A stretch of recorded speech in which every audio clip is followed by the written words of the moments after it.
धुंधकारी के महान प्रेत बन जाने पर गोकर्ण जी को जब इसका ज्ञान हुआ कि धुंधकारी की मृत्यु हो गई, क्योंकि बहुत दिनों तक वो वार्ता गुप्त रही, वर्षों तक जब उन गणिकाओं के द्वारा इस भेद को नहीं खोला गया, लेकिन फिर भी कहीं न कहीं पता चल जाता है लोगों को। कोई न कोई सखी ने इस विवरण को लोग में प्रसरित किया।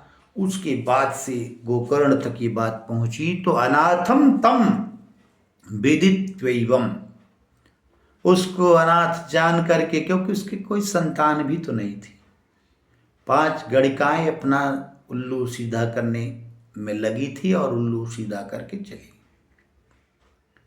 पत्नी तो थी नहीं, विवाह तो हुआ नहीं था। विवाह हुआ होता तो शायद उसको कुछ एकाध संतान होती तो उसकी सदगति का माध्यम बन जाती। लेकिन जब ये लिव इन रिलेशन में रह रहा था तो लिव इन रिलेशन में कितने दिन इसके जीवन की डोर चली वो पता ही चल गया कि केवल धन से मोह करने वाली ऐसी दुष्ट स्त्रियों ने उसका वध कर दिया और वस्त्र धन आभूषण लेकर के कुछ दिनों तक वहां निवास करने के बाद इसकी अधोगति करा दी। ये रहा तत्कालीन लिव इन रिलेशनशिप। क्यों? क्योंकि इसमें कोई संबंध नहीं था, अपने मन से लाया था और वो गणिकाएं अपने मन से ही आई थी। तो इस प्रकार से अनाथ जान करके गोकर्ण जी ने सोचा कि है तो हमारे ही परिवार का, तो उन्होंने आत्मदेव के साथ साथ उसका भी पिंडदान किया और गया श्राद्ध कर डाला। कुछ लोगों को ये लगता है कि श्रीमद् भागवत महापुराण पूर्व में श्रवण करके गया श्राद्ध करें। थोड़ा ये भागवत की महात्म के दृष्टिकोण से उचित नहीं लगता, क्योंकि जो विद्वान कथा को प्रथम में श्रवण करा रहे हैं उनको शायद महात्म का भी सही से ज्ञान नहीं है। ऐसा मैं कहना नहीं चाहता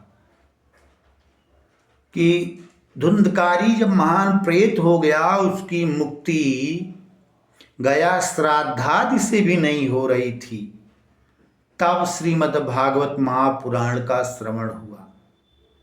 और कुछ लोगों को देख रहे हैं, कुरीत को जन्म दे रहे हैं कि पहले श्रीमद् भागवत का श्रवण कर रहे हैं उसके बाद गया श्राद्ध कर रहे हैं। श्रीमद् भागवत का श्रवण बारंबार करिए, इसका कोई वो नहीं है, लेकिन अगर गया के उद्देश्य से कर रहे हैं तो गया जाकर एक बार लौट आइए तभी करिए। ऐसा इस महात्म्य की कथा के अनुसार कहा जाए, मेरा कोई अपना विचार नहीं है। क्योंकि अनाथम तम विदित्वैव गया श्राद्धम मचीकरत यस्मिन् तीर्थे संयाति तत्र श्राद्धम अवतरतेत। उसको जिस तीर्थ में जाते वहां श्राद्ध करते, क्योंकि गया श्राद्ध कर चुके थे, और तर्पण करते। एवं भ्रमंस गोकर्ण स्वपुरम समुपेयिवान् रात्रो गृहांगणे सप्तुम आगतो लक्षित परे। गोकर्ण जी अपने घर एक बार घूमते घूमते आते हैं। गांव में यह समाचार जैसे ही पहुंचा सब लोग दौड़ते हुए आते हैं, गोकर्ण जी आ गए, गोकर्ण जी आ गए। चरित्र ऐसा हो कि एक बार आप आइए तो लगे नहीं हाँ आए हैं, कोई आया है।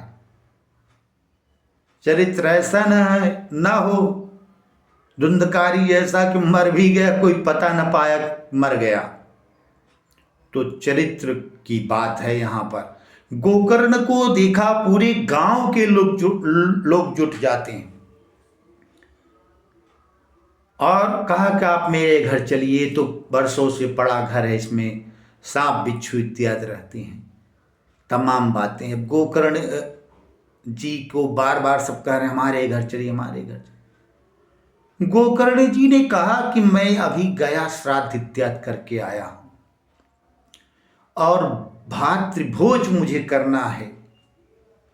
भातृभोज अथवा वही भात, गया का भात किए बिना मैं किसी के घर खा भी नहीं सकता, किसी के यहाँ रह भी नहीं सकता।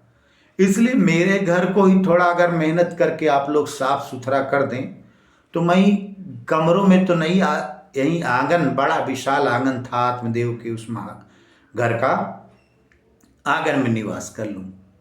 तो चारपाई तो पड़ी ही रही होगी, इतनी जल्दी टूटे नहीं, तख्ता चारपाई। सब गांव वालों ने कमरे को बहुत बढ़िया साफ सुथरा कर दिया, आंगन को। वहीं आंगन में गृहांगणे सप्तम आगतो अलक्षितः परे, सोने लगी। तत्र सुप्तं सविज्ञाय धुंधकारी सुबांधव निशीथे दर्शयामास महारौद्रतरं वपुः।